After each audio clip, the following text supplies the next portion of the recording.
Hello everyone, this is Dwayne, and this is the second of what will probably end up being three initial movies for the InBizness decision tool. The first one was an overview of the product. This will be a structured walkthrough demo of how the tool is used. And then the third one will be an under the hood, nuts and bolts technical aspects of how the tool was created and possibly can be modified. So let's just start with some of the navigation basics. This is the main screen that will be brought into when the user opens the application from a desktop, either Mac or Windows. Again, this tool could be modified to go mobile or web, but I didn't add those features in yet. It would just be more of a tweak to make sure that some of the things that behave a specific way in the desktop behave the proper way in those other release options. The main screen is a very basic dashboard. All it does is kind of tell you more about the tool, a little graphic. Again, you could open and modify it. It has a second tab that would show you all the different decisions in which you may have made. You can click on this little icon anywhere to go to that particular listed area. And then we do have a series of buttons at the top, and some of these are marked as unused. So we would bring those in later. If we click on the decision, we go into the decision area. Each decision area will have a wrap-up on the left, a little background information that's captured behind the scenes about the record when it was created. And then off to the right would be more of your data entry experience. So on the left shows you your wrap-up, and to the right is your data entry experience. And you can go to different tabs here. And again, if you go into a particular data entry tab, it'll have an overview, a listing of areas for that domain, like this is your listing of problems that relate to the decision record, and then a mini wrap-up of the problems and the ability to add a related problem. So when you click on here, you would go in, and we'll cover that a little bit later. And the same thing with the alternatives. And if you click on like the alternative, you'll see it looks pretty much the same, but again, it has the alternative wrap up to the left, but it has the ability for you to add multiple evaluations. Works pretty much the same. You can always go back to the main from here. Anytime you're in an area, you can go into a list view, and this would show multiple records. Once we create a demo record, you'll see another two of them being listed there. Again, you can click on this icon to go to the main. And let's see, is there anything else we need to cover? Really, that's about it for the navigation. And I apologize for going fast on this, but I'm trying to stay under the 15-minute YouTube limit and get as much in as possible. So it is a movie. You can rewind and rewatch as needed.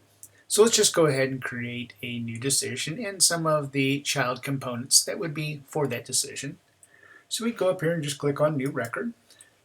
As soon as we give it a title and exit the field, you'll see it automatically show up in the wrap-up. And the way it's coded is that no matter what I put in here, it will be bolded and in uppercase underneath. So this is a new decision. And as soon as I hit the tab key to go to the next field, you can see my wrap-up shows up. And again, we can give it that we're in the research mode. Again, see how research is entered in.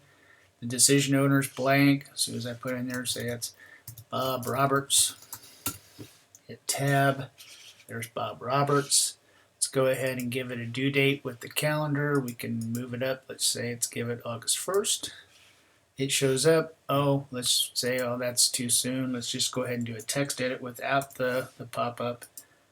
Every in here. Let's go ahead and give it a description. Blah, blah, blah. You see it there. Let's go ahead and add more information in there.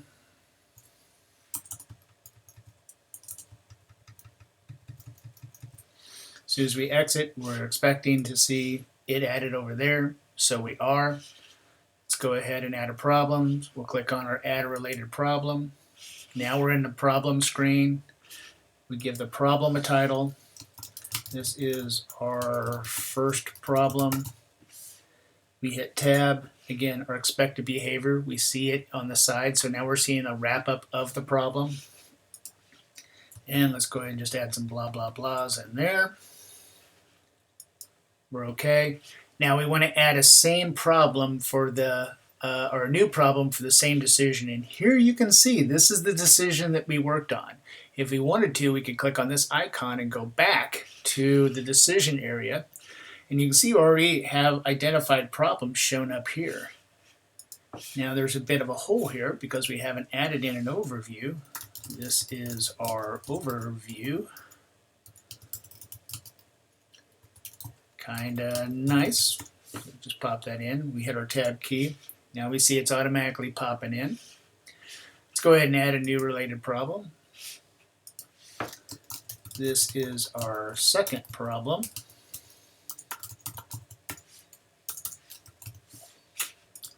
And some more blah blah blahs. Now in here I'm going to click on new problem, same decision. So I have a new record. It's still linked to that decision.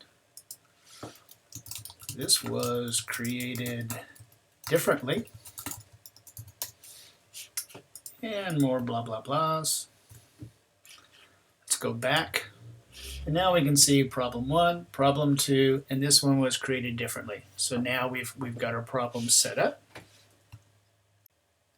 So let's go ahead and create some alternatives to the problem, or alternatives to the decision rather. These are things that we could do.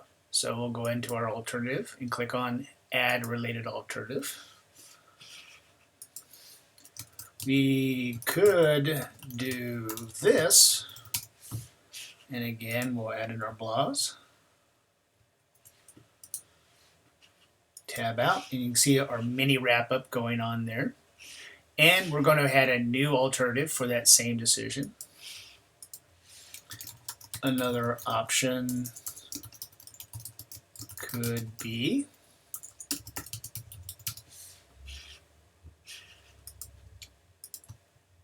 and adds another set of blahs. And that's our mini wrap-up there. Again, if we were to do some more editing, you see it automatically update off to the side. And let's just have these as our two options. Let's go back to our related decision. And now we can see we have our problems and we have a set of alternatives that are going down there. Now what I'm going to do is I'm going to go to my very first alternative and I'm going to set in an evaluation information. So I'm in the alternative and I'm going to add an evaluation. Yet another screen, and in here I'm going to say I like this. So my evaluation is positive.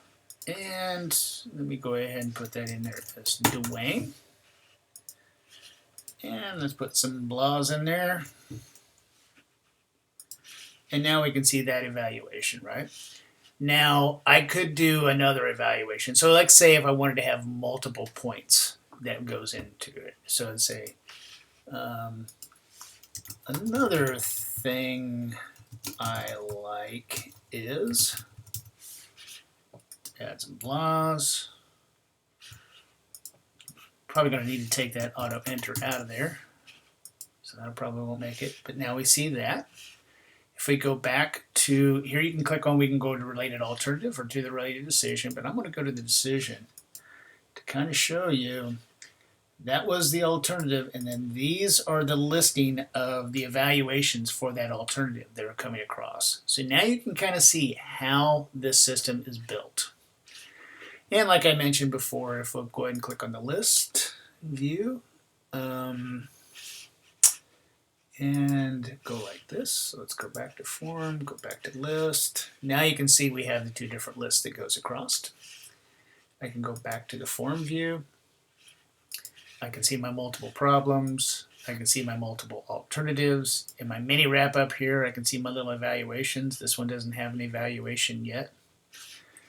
And that is the very basics of using the tool.